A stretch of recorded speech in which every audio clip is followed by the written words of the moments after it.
Hello and welcome to Spectrum TV News at 2. I am Raymond Ita and we're coming to you live from Uyo, the Akwa Ibom State capital. Let's take a look at the day's headlines. FGOK's pay rise for civil servants awaits President Buhari's approval.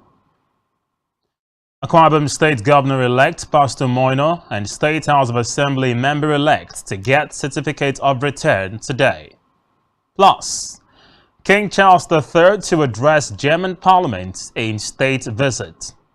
We will bring you the details of these stories and more in a moment.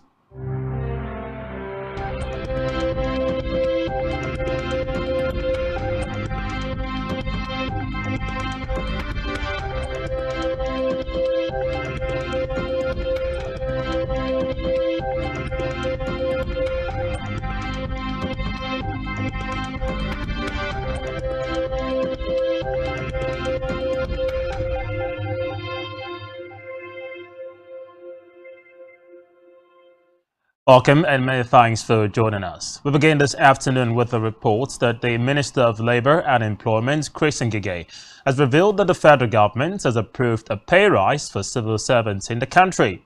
Ngige made this known in an interview today.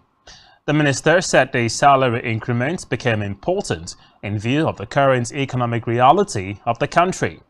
However, noting that President Buhari is yet to approve the percentage used for the increment. According to him, the pay rise was already included in the 2023 budget and took effect from January 1st, 2023. Meanwhile, the federal government has begun an online registration of medical laboratories in Nigeria to enhance service delivery. Registrar of the Medical Laboratory Science Council of Nigeria (MLSCN), Dr. Tosan Irabo, made this known in Abuja at a meeting with stakeholders and the agency's consultants on automation led by Effiong Akpan of the University of Calabar. He called on stakeholders to avail themselves of the great opportunities offered by the new framework to enhance service delivery. Irabo said that the registration would scale up efficiency. The government is set to create a portal with a view to engaging, re-engineering and reactivating capacity of older persons who wish to continue offering services after retirement. Director General of the National Senior Citizen Center, NSCC, Dr. Emem Mokaro, stated this at a collaborative meeting with relevant government agencies and stakeholders on service level in Abuja. Omokaro said the intervention is in realization of the huge potential in the older persons that could be tapped into national development. According to him, the portal would be operational latest by April. To petroleum matters now, the federal government has raised the alarm over the rising cases of deadly incidents in filling stations, depots, and by tanker drivers, which had claimed about 633 lives in less than 4 years. It vowed to sanction culpable oil marketers operating in the downstream sector over their poor management of health, safety, and environment, particularly when transporting and offloading petroleum products. A presentation by the Nigerian Midstream and Downstream Petroleum Regulatory Authority at a meeting with petroleum product transporters and retailers in Abuja indicated that a total of 633 fatalities were recorded in the downstream oil sector in 2018, 2021, and 2022 to date. Although the presentation did not capture the figures for 2019 and 2020, it indicated that the fatalities were caused by 388 incidents.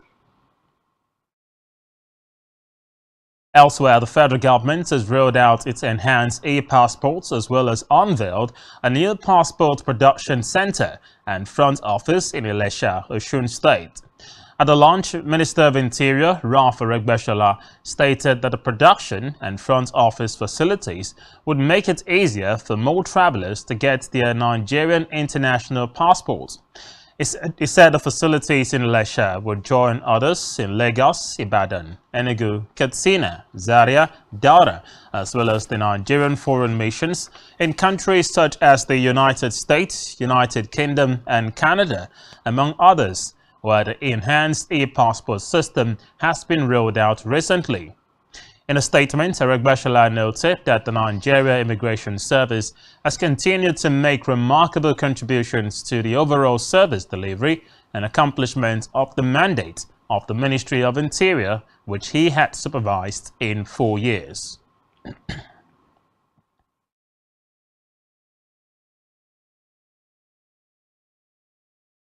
The front office is where application will be made and biometric data of the applicant captured or collected.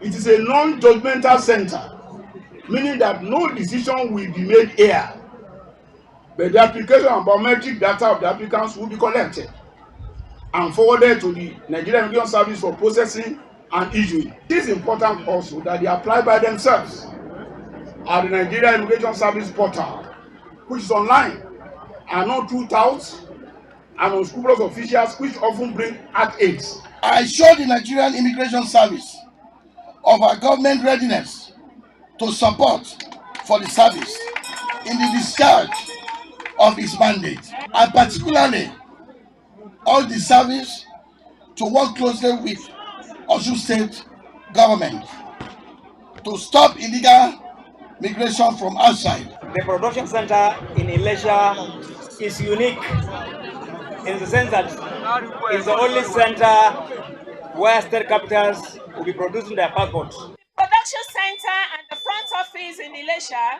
it reduces the production stress and appointment time. From the Red Chambers, the National Assembly has passed a federal audit service bill which prescribes, among others, a 5-year jail term for any accounting officer who prevents the Office of the Auditor General of the Federation from accessing their accounts books. The Senate concurred with the House of Representatives, which had earlier passed the proposed legislation. Senate Leader Ibrahim Gober led the debate for the concurrence, which the Red Chamber approved after dissolving to the Committee of the Whole. Chairman, Senate Public Accounts Committee, Senator Matthew Ugoride, told journalists that the bill, which was passed in the 8th Senate, seeks to strengthen the Office of the Auditor General of the Federation. Ugoride added that the Office of the Auditor General is independent of the executive arm of government. In a separate development, the president of the National Institute of Credit Administration, NICA, Andy Ojay, has announced the inauguration of committees set up by the Governing Council of the Institute.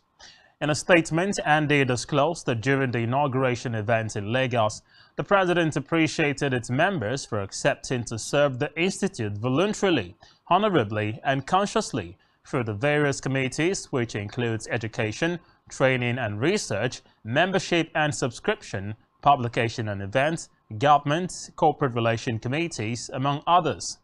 Now, according to him, the committees are key to the successful operation of the National Institute of Credit Administration. Now, away from that, the National Drug Law Enforcement Agency, NDLEA, has conducted a regional training for 6 West African countries on how to dismantle clandestine laboratories with a view to strengthen regional action against drug cartels. Reports say the training, which took place in Abidjan, Côte d'Ivoire, was part of an ECOWAS project co-funded by the European Union, the German Federal Foreign Office, and the United Nations Office on Drugs and Crime. According to the report, the 6 other West African countries involved were the Republic of Benin, Ghana, Sierra Leone, Liberia, Gambia, Côte d'Ivoire, and Nigeria. Meanwhile, the NDLEA stated that its experimental knowledge to teach other West African countries the practical know-how of handling illicit laboratories was acquired from the dismantling of 21 clandestine laboratories found in Nigeria since 2011. In another development, the World Food Programme, an organization within the United Nations, says 32% of Nigerians do not have enough food to consume. According to the organization, 170 million people do not have sufficient food to consume across 19 countries. In a March 28 update of the Hunger and Belief Western Africa Insight and Key Trends, the countries with the highest prevalence of insufficient food consumption are Niger, Mali, Burkina Faso, Guinea, Chad, Sierra Leone, Cameroon, Liberia, Central African Republic, Togo, Guinea-Bissau, and Nigeria. In its latest food security update, the World Bank revealed that food insufficiency in Nigeria increased from 29% to 32% over the last 3 months. It stated that the overall food and nutrition situation in Nigeria and other West African countries is challenging for a large share of their populations. Back in the state, Akwa Ibom State Governor-elect Pastor Moino and State House of Assembly members-elect are set to get their certificate of return today. Further reports say the Independent National Electoral Commission (INEC) have commenced the presentation of the certificates to the governor-elect and other members-elect in the State House of Assembly, currently ongoing at the Commission's headquarters in the state at Dodoma Avenue, Uyo, following the conclusion of the March 18 elections. Meanwhile, farmers in Uyo, the Akwa Ibom state capital, have expressed excitement as the rainy season sets in. Now, according to them, the soil will be moisturized and is able to retain more water. While speaking with our correspondent Esther Otoyo, the farmers identified the different crops that they plant during the season and methods used to protect them from insect bites. We usually water the crops, but during the rainy season, the soil retains enough water. We buy some chemicals from the markets to use as insecticides. In my farm, I plant crops such as cassava, corn, water yams, among others. Our farm is always beautiful during the rainy season, and we also provide water passage for excess water. For insecticide, we usually use arches to prevent insect bites.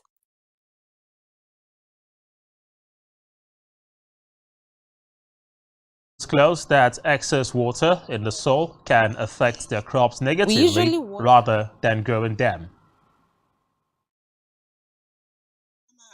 When the rain becomes heavy, we usually harvest our water leaves and other crops to a more comfortable land where water will not destroy them.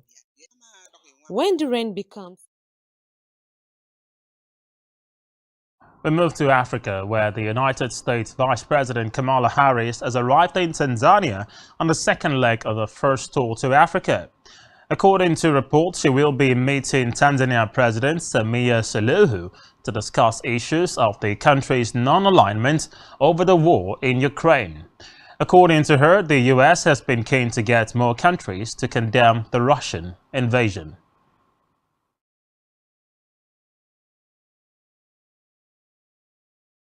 Stay with Africa. Kenya Interior Ministry has said that the country is on the brink of chaos, a situation of grave danger to the rule of law and the stability of the country.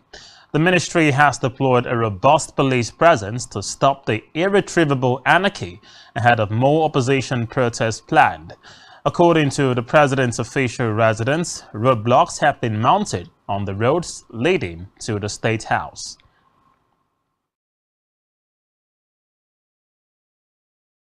On a foreign scene, Britain's Charles III will address the German Parliament today, becoming the first monarch to do so on the occasion of his inaugural state visit as king.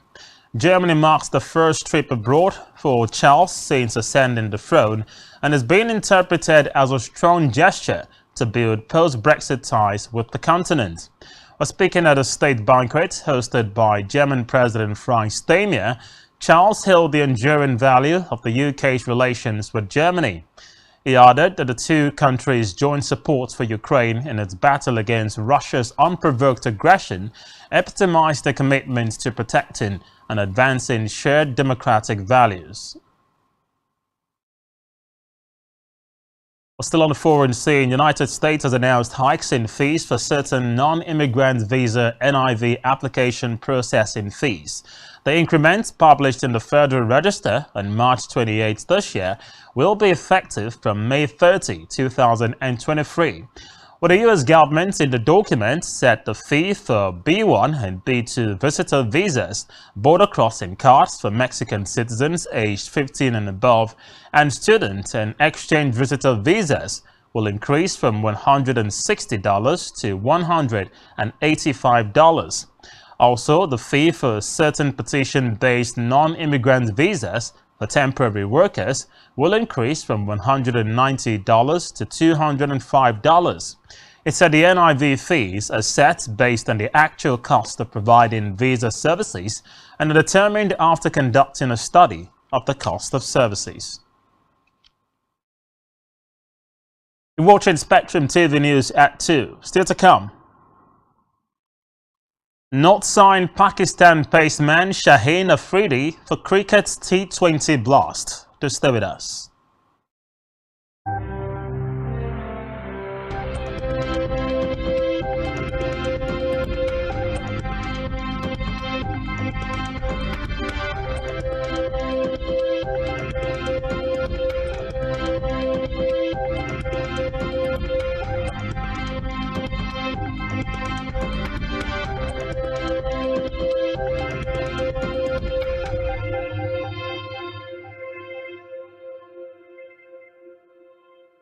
Every society is premised on the quality of relationships forged by its inhabitants. The health of these relationships determines how well people, relationships, organizations thrive and how long they stick together. Join Uyai Anyekan on Connect every Wednesday from 6 p.m. to 6:30 p.m. and on Sunday 2:30 to 3 p.m. on channel 421 on Star Times to catch all the conversations, interviews, real stories and how to navigate relationships and family life in the 21st century. Real people, real faces, real stories. Connect live on Spectrum Television.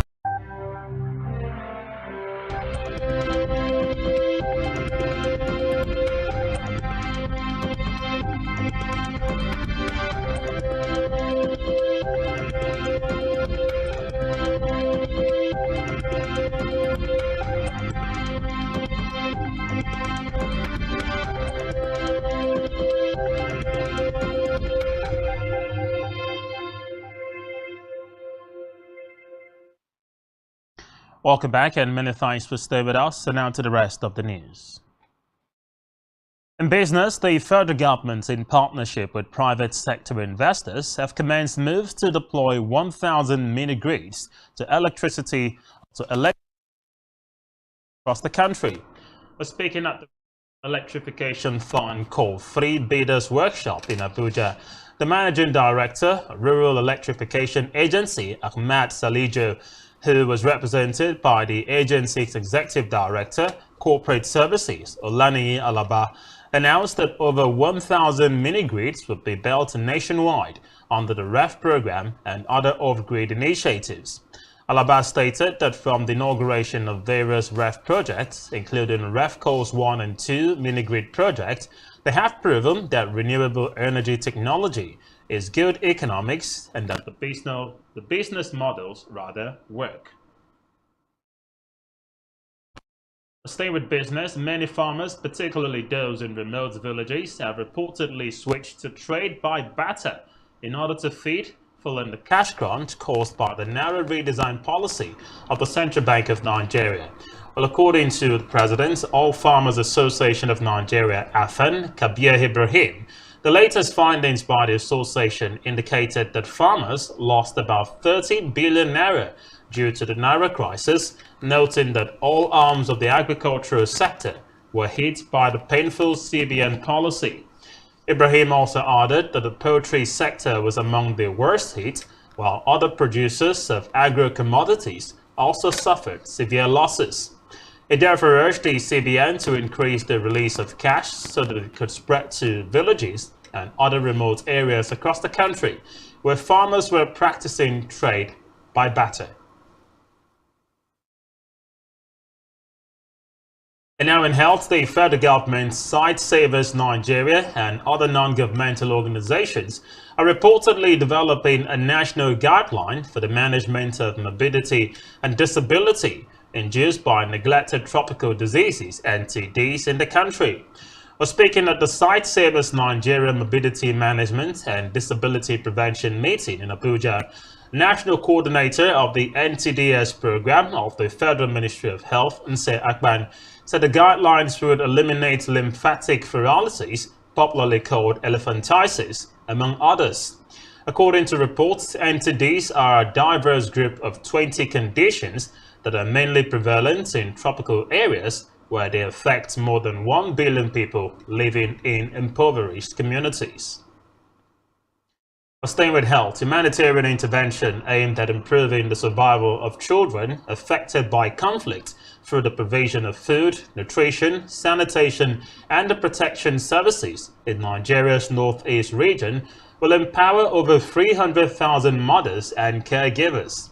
According to Christian Mundate, UNICEF representative in Nigeria, the aims of the intervention is to enhance dietary practices, home-based malnutrition screening skills, provision of high-impact life-saving nutrition interventions, as well as micronutrient supplementation that will help in the prevention of infection among children. He explained that implementation of the intervention will see roving midwives deployed to hard-to-reach areas to improve the nutrition status and overall well-being of the most disadvantaged children. And now in sports, Nottinghamshire have signed Pakistan fast bowler Shaheen Afridi for the summer's cricket T20 blast. According to Notts head coach Peter Morris, Shaheen is a world-class player with a point of difference with the ball. Reports say Afridi is Notts Outlaws' second T20 only overseas signing after experienced New Zealander Colin Munro. Still in sport, Fridolina Rolfo scored twice as Barcelona thrashed AS Roma to secure progression to the Women's Champions League semi-finals. Reports say Rolfo scored either side of Maria Leon's stunning cold strike in front of 54,667 joyous fans at the new camp. Meanwhile, goals from Asisa Toshwala and Patricia Guerrero put the Catalan side out of sight before Ana Maria Centurioni's low drive gave Roma a consolation goal. Barca will next meet Chelsea or defending champions Lyon in the last four. Barcelona reached the Champions League semi-final stage for 5 consecutive seasons, going on to reach the final 3 times and winning the tournament once. And now in entertainment, the 2023 lineup for Lollapalooza Chicago, one of the largest music festivals in the USA, has been announced. Nigerian superstars Rema and Tems, alongside singing sensation Samadina, will be performing at the 2023 Lollapalooza concert after dazzling fans with their performances at the 2023 NBA All-Star Game. Tems and Rema are set to thrill fans at the concert, where they are joined by talented singer Samadina.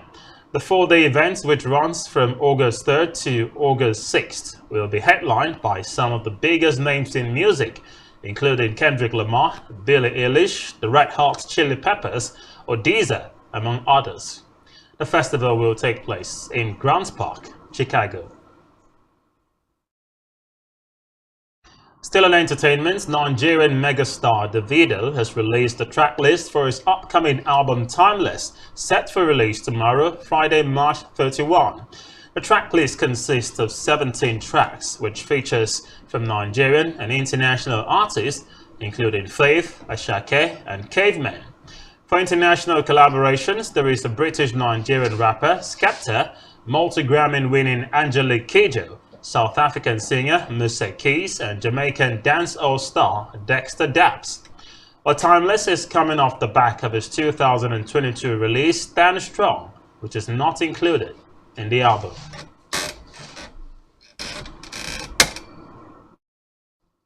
And that's what we have for you at this time. Many thanks indeed for joining us. Don't forget, you can follow us on all of our social media platforms. And do also subscribe to our YouTube channel, all of which you can find on our website. Just search spectrumtv.ng. You'll be watching the news at 2. Thanks for joining us. I'm Raymond Ita. Enjoy the rest of your day.